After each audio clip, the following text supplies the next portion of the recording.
Ganito yung kamay ko kapag umatake yung allergy ko sa balat. Nagkaroon ako dati ng eczema, akala ko hindi yan umuulit. Natitrigger po yung balat ko na yan kapag gumamit ako ng matapang na sabon or nababad mabuti yung balat ko sa matapang na sabon. Tapos guys, para mawala po yan siya, at para maagapan, gumagamit po ako ng Elica cream. Meron din tayong ointment. Sabi nila mas maganda daw yung ointment. Pero yung cream po yung ginagamit ko. Ayan.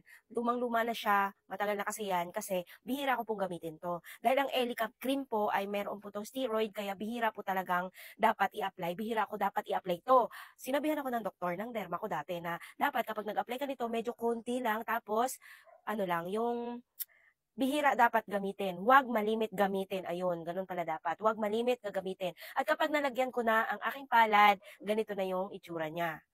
Ayan. And guys, dahil sinasabi ko nga na dapat huwag tayong gumamit nito dahil delikado din sa ating kalusugan ang paggamit ng cream na merong steroid. Kasi maapektuhan din yung ating kalusugan na may epekto siyang hindi maganda.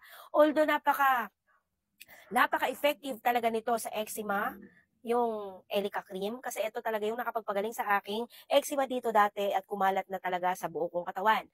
And salamat kasi dahil sa Elica, gumaling ako. Pero kapag na-trigger po yan sa mga matapang na sabon, basta mga matatapang na sabon, matapang na lotion, hay nako, umuulit po talaga siya. At importante, moisturizer tayo ng moisturizer. Kaya malimit ako nag-share ng moisturizer kasi yun po talaga ang the best para maiwasan ko na ang sobrang pag-flakes-flakes ng aking balat. At ito pa guys, meron akong i-share sa inyo na ito talaga ang malaking tulong sa balat ko. Malaking tulong para sa akin, yung hydrolyzed collagen. Kaya malimit ako umiinom talaga nito. Ayan, hydrolyzed collagen. And ito ay ilalagay ko na lang po dito sa link ng aking video na to para kung sino yung katulad ng problema ko ay makakabili din kayo guys. Malimit ko talaga iniinom itong collagen na to kasi marine collagen po to, hydrolyzed collagen, dagdag hydration sa ating balat para hindi tuyot ang ating balat. Kasi nagtitrigger po yung allergy sa ating balat dahil parang kulang sa oil. Kaya nagda-dry ng sobra-sobra yung ating balat. Kaya nagpa-flakes-flakes ang aking balat dahil sa sobrang dryness.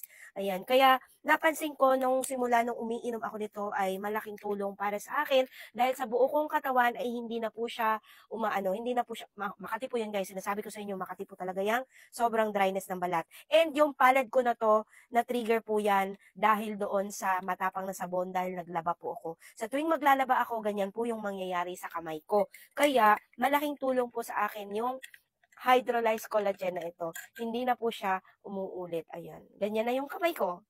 Sayan siya guys, kung katulad kita ng problem about sa balat natin, ay eto, ilalagay ko dito sa link ng ating video. Bye!